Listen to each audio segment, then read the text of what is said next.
At the beginning of 1917, the Russian Empire is still governed by an all-powerful Tsar.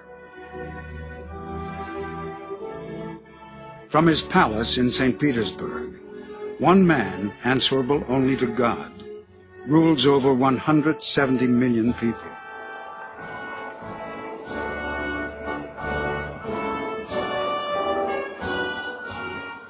Nicholas II holds more power than any other monarch in Europe.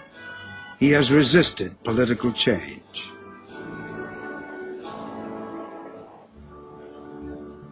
But the Tsar's days are numbered.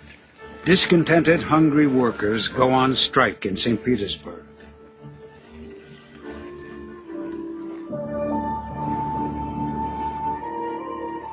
Russia has been fighting in the First World War for nearly 3 years, and the Tsar's huge armies have become demoralized and disaffected.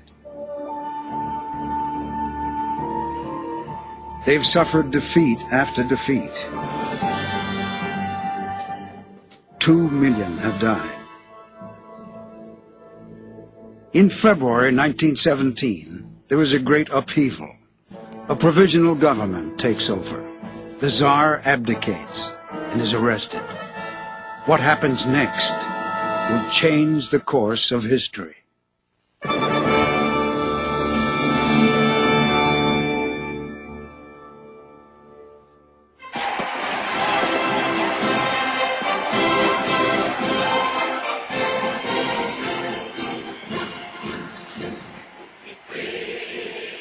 Russians believed they had won their freedom at last.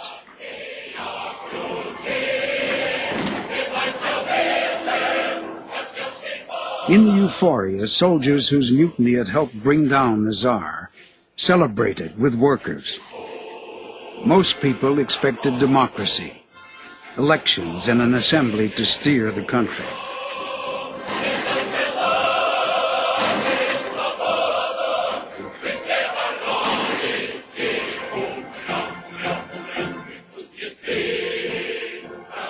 Vladimir Ilyich Lenin, leader of the small Bolshevik party, wanted more revolutionary change.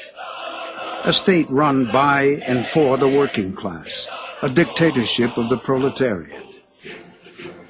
First, he built up popular support by promising to end the war, give land to the peasants, and power to the workers.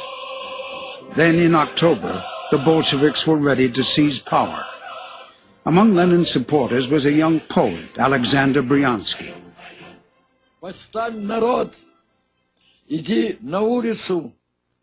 Take to the streets, rise up, raise your hammer, forge happiness for the world, end the bowing and scraping, go boldly, shine, rejoice. On October 25th, 1917, the Bolsheviks moved on the Winter Palace, where the provisional government was based. Bryansky was with them. On Lenin's advice, the sailors put on the uniforms of Winter Palace employees. They worked their way into the building through back entrances, attics and roofs. On a warship behind the Winter Palace, Bolshevik sailors waited to give a signal for the final stages of the coup. When the Aurora fired, everyone rushed forward, shouting hurrah. We climbed over the gates and broke into the Winter Palace. I was at the front. I ran up the stairs and stumbled into a big hall where there was a whole detachment of officer cadets with their rifles at the ready. I shouted, "Throw down your rifles!" And they threw down their weapons as if to order. They'd seen how angry we were. The taking of the Winter Palace was reconstructed on film by the revolutionary's own director, Sergei Eisenstein, in a highly dramatized version.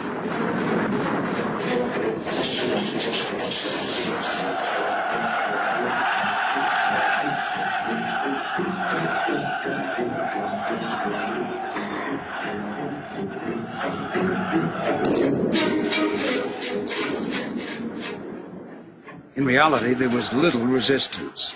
Only 5 were killed. But the film version helped establish a key myth for the revolution, a heroic story of how the workers seized power.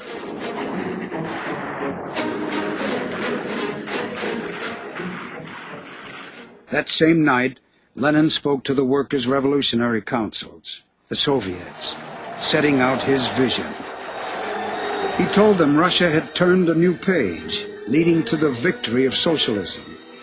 From now on, he said, the oppressed masses will themselves form the government. Outside the hall, many were frightened by what the Bolsheviks might do. But the early believers were excited by Lenin's message and full of hope. Что будущее России пойдет по другому пути, по пути власти.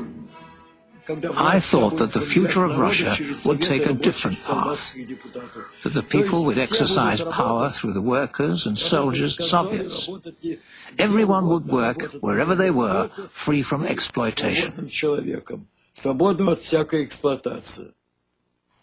Мне нравилось, что эта теория обещает в будущем. What I liked was the promise of a happy, classless society in the future, in which everyone would enjoy all the good created by the society. Потому что меня что привлекало? Справедливость. I was attracted by the idea of justice, equality between people, acting in the name of humanity. Действия всех наших структур ради человека.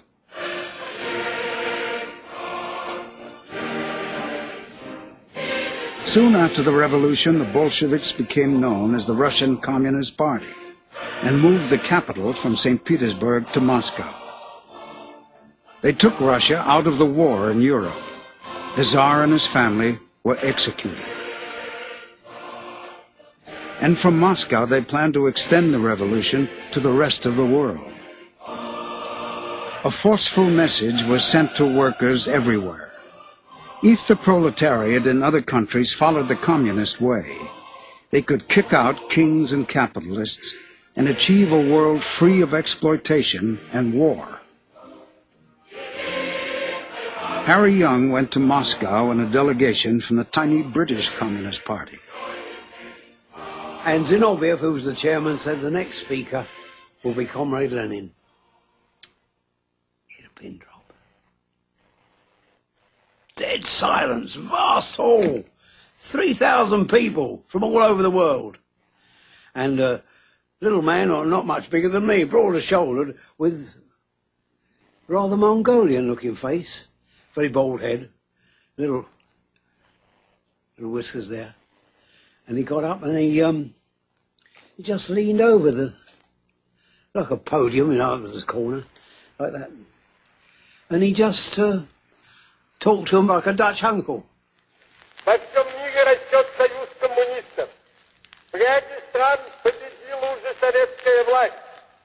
Еще недолго, и мы увидим победу коммунизма во всем мире. Мы увидим основание Всемирной Федеративной Республики Советов. I thought he had set the scene for the World Revolution.